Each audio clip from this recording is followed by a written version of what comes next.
మళ్ళీ కరెంట్ పోయి తీసి తెచ్చుకోవాలి. దా దా మళ్ళీ దా.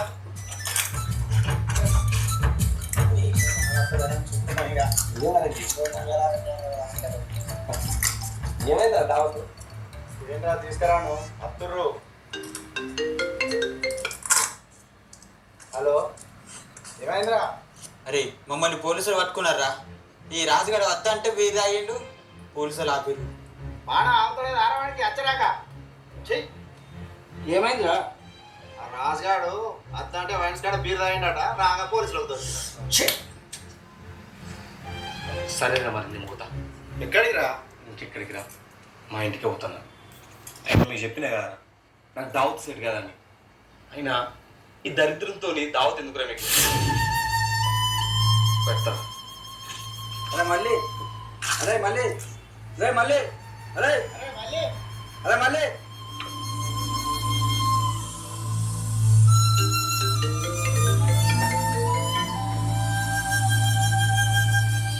హలో వరం. నీకోసం నీ దోస్తులు వచ్చారు, కలిసినా ఏం పనో? సరే కలిసేస్తుంది. అవుగాని పొలం కాడికి పోకు, ఇలా కరెంట్ ఉండదట. కరెంట్ వాళ్ళు చెట్లు కొడతారట. మళ్ళీ కరెంట్ కాడికి పోయి కరెంటు పోయింది, ఇది నా దరిద్రమే అని అనుకుంటావు. సరే నువ్వైతే వాళ్ళని కలిసిరా.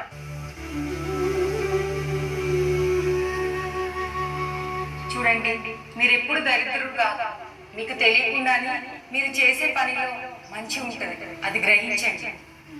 అవును, నేను దరిద్రుని కాదు. నేను మళ్ళీ మా దోస్తుల దగ్గర పోతా.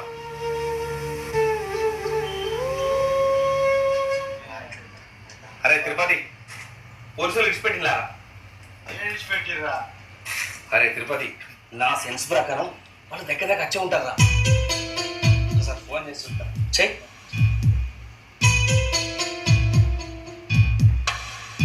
అరే ఏమైందిరా? అరే అత్తనం రా, దగ్గర దగ్గర వచ్చినాం. అవునా, తొందర రారా. దగ్గర వచ్చిరాడా? నీ అక్క నాకు ఉచ్చా పడ్డా, వాళ్ళు తీసుకపోయి స్టేషన్లో ఎత్తారు కావచ్చు అని. ఆగో అత్తుడురా, వాడేరా. వానికి పోలీసులు చూడంగా సగం దడిచింది, అటే వేసిండు. అరే మరి ఎట్లా ఇచ్చిపెట్టినరా మిమ్మల్ని? ఎవరో మంత్రి పోతురాట, అందుకే ఆపిరు. ఆ మంత్రి పోయినాక ఇచ్చి పెట్టాను. సరేరా, వీళ్ళు అయితే దీ ముందు కానీ గరమైనా కావచ్చు.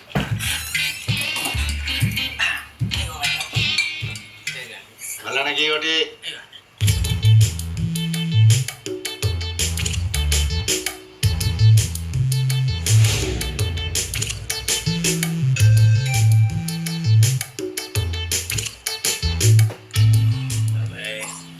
ఏం కూలు ఉన్నాయిరా?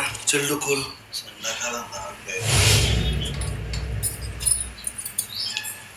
వరం వరం. అత్తమ్మ ఫోన్ చేస్తుందిరా. వరం చెప్పు. ఏమయ్యా, ఎక్కడున్నావు? నేను పొలం దగ్గర ఉన్నా. నువ్వు ఎక్కడున్నావో నాకు తెలుసు, మీ దోస్తులతోనే ఉన్నావు కదా.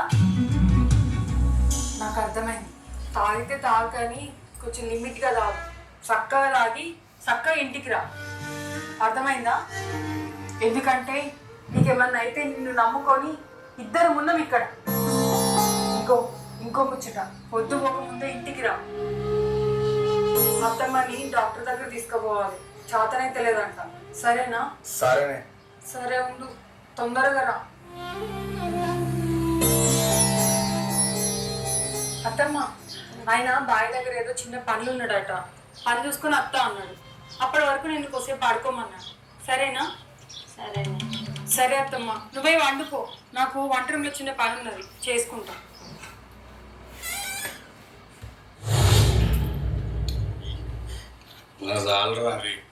ఒక్కడా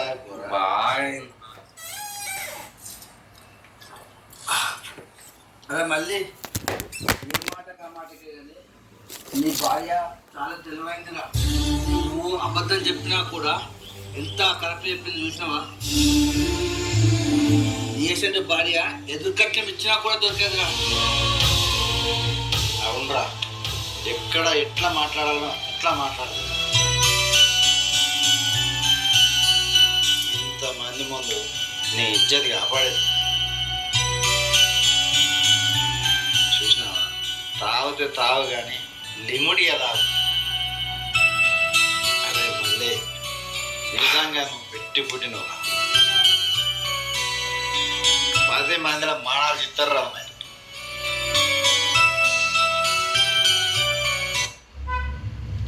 జీవితంలో అచంచలమైన సత్యం